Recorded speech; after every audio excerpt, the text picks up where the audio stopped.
Hi வணக்கம். இந்த பதிவு அண்ணன் சீமானுக்கு தான். அண்ணன் சீமான் அவர்களே, நீங்க சொல்றீங்க, தலைவனுக்கும் நடிகனுக்கும் வித்தியாசம் தெரியாத தருதலை கூட்டங்கள்னு சொல்றீங்க. எதன சொல்றீங்க? தமிழ்நாட்டு மக்கள சொல்றீங்களா? 1,68,00,000 பேர் ஓட்டு போட்டு தமிழக முதல்வர தேர்ந்தெடுத்திருக்கிறாங்க. அவங்கள நீங்க தருதலை கூட்டங்கள், தற்குறி கூட்டங்கள்னு சொல்றீங்களா? ம். நீங்க யாருண்ணா தலைவன் சொல்றதுக்கு?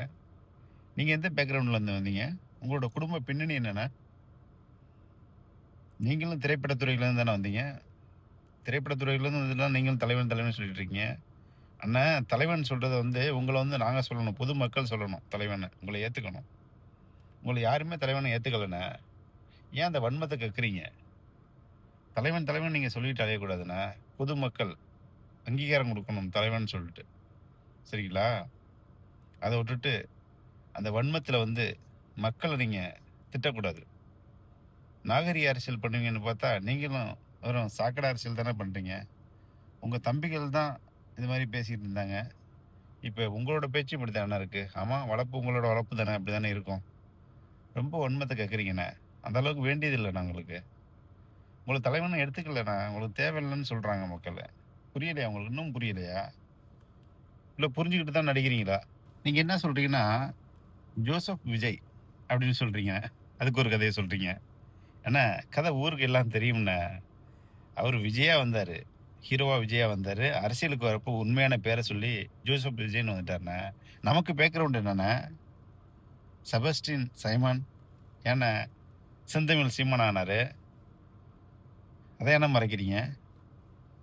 மறைக்காம பேசுங்கண்ணே. எல்லாருக்கும் தெரியும். பார்த்துக்கிட்டு தான் இருக்கிறாங்க. அதுக்காக சொல்றேன். ரொம்ப காமெடியா போயிட்டு இருக்குண்ணே. அதனால தான். இங்க ரொம்ப உணர்ச்சி உணர்ச்சி பொங்க பேசிட்டு இருக்கீங்க.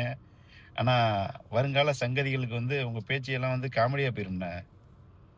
காமெடி ஏதாச்சும் ஒண்ணுன்னா டக்குன்னு தட்டுனாக்க உங்க பேச்சு நிக்குதுண்ணே. அதுக்காக சொல்ல வரேன். அப்புறம் இந்த அமைச்சரெல்லாம் தகுதி இல்லாதவன்லாம் அமைச்சரா இருக்கிறான்னு வேற சொல்றீங்க. அதுல நண்பர் சரத்த நீங்க பயங்கரமா பேசுறீங்க. போதை மாத்திரை வச்சிருந்தார், ஸ்டேடியத்துக்குள்ள குழந்தையோட உள்ள போனார், என்னென்னமோ கதையெல்லாம் சொல்லிட்டு இருக்கீங்க. ஓகே, அப்படியே இருந்தாலும் பர்சனல் அட்டாக் பண்றீங்கன்னா, ஓகே, பர்சனல் அட்டாக் கூட கிடையாது. அவர் இப்போ அமைச்சர் ஆயிட்டாரு. அவர் எந்த ஒரு இது செஞ்சிருந்தாலும் மக்கள் அவரை அங்கீகாரம் பண்ணி அமைச்சர் ஆக்கிட்டாங்க. நம்ம வாய்ச்சாவடல் தானே விட்டுட்டு இருக்கிறோம். வாய்ச்சாவடல் விட்டுட்டு இன்னும் ஒரு டெபாசிட்டை கூட வாங்கினது மாதிரி இன்னும் தெரியலண்ணே. அதுவே பெரிய ஒரு மன வருத்தமா இருக்கு. டெபாசிட் வாங்குற அளவுக்காவது நம்மள கொஞ்சம் அரசியலில் கொஞ்சம் நாகரிக அரசியலை பேசி கொஞ்சம் வளர்த்துக்குங்க. கொஞ்சம் நல்லா இருக்கும்.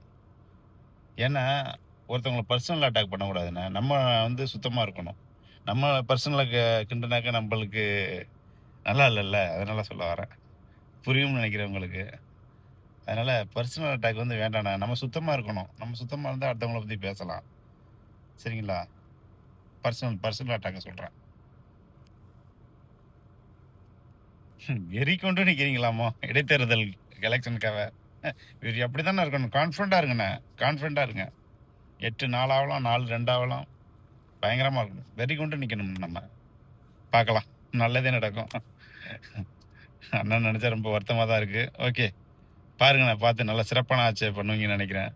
சிறப்பான ஆட்சி இங்கே பண்ணுறது, சிறப்பான பேச்சு மாற்றிக்கிட்டா நல்லா இருக்கும்னு நினைக்கிறேன் மக்களுக்காக.